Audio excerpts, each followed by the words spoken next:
So let's just recap. What did the minister say around choosing that specific date for the election? Well, Tony, what this means, the announcement today, is that it makes it quite official that, of course, elections will be taking place on the 1st of November. You would have remembered that the Coxon minister had proclaimed the 27th of October. That was subsequently denied, should I say, that was changed by the Constitutional Court ruling, saying that that proclamation actually was unconstitutional.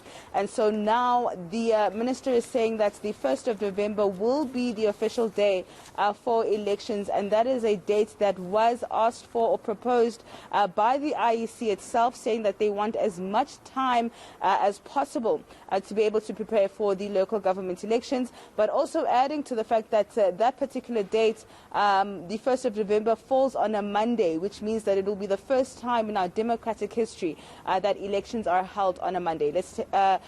She did speak obviously earlier on and elaborated on the fact that that is the date that has been asked for by the IEC, and that she will be proclaiming it following the registration weekend, and the proclamation will then take place on the 20th of September. Now, what's obviously critical and what political parties will be thinking is, are we able to campaign? Will they be able to campaign?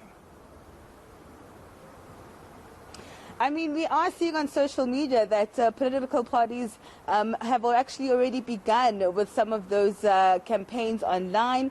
They've actually also announced some of the dates of when they will be releasing their manifestos. I've seen a date for the EFF. I've seen another date as well for the DA. But what we are expecting, of course, is another family meeting, possibly at the end of the week. We know that they usually take place around a Sunday.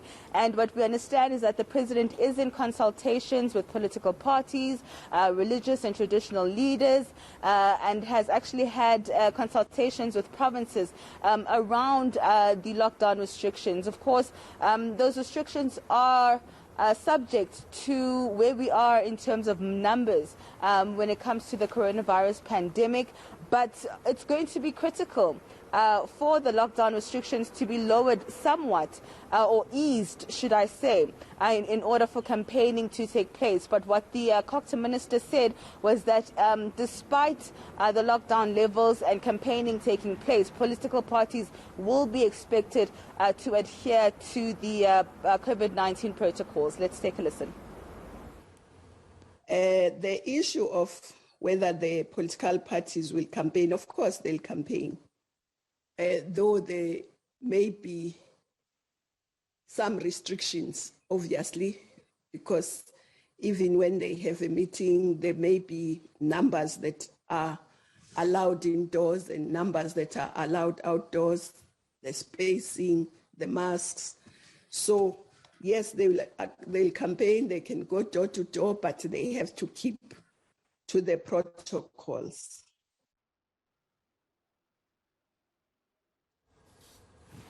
Well, the DA is launching a court challenge. Will that court challenge delay or change anything on that election timetable, Silindelo? That remains to be seen, Tony. We know, of course, that the DA is challenging the interpretation by the IEC to reopen the candidates' nomination list following the ruling by the Court saying that the Electoral Act actually states that the nominations list must comes after a registration weekend. So now that the Court has ordered that a registration weekend take place, the IEC says that they've interpreted that to mean that the nominations list can be reopened and extended to political parties, which has been met with some controversy. You know, some people or some quarters saying that this favors the ruling party at this stage that had actually missed the deadline itself originally, but other quarters saying that until we actually get the full judgment itself, the judgment, the orders rather, will be subject to much speculation. So we know that the DA has launched a legal challenge, and that the minister has also been cited as one of the respondents.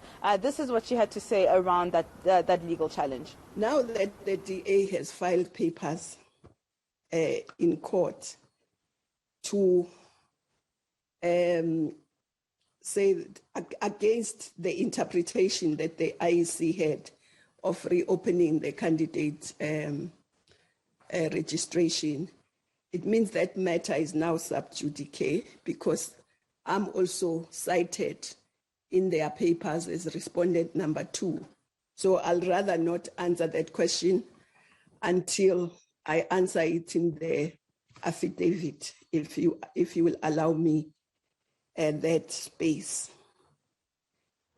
Okay, so that is the comment coming through a little bit earlier on that DA's legal challenge. Silindelo Masikane, thank you so much for recapping that announcement. So we now know that the 1st of November is when the local government elections will take place. It is a Monday, and there were questions earlier about whether that day might actually be declared a public holiday. We're yet to find out whether that will actually happen. Okay, let's move on now.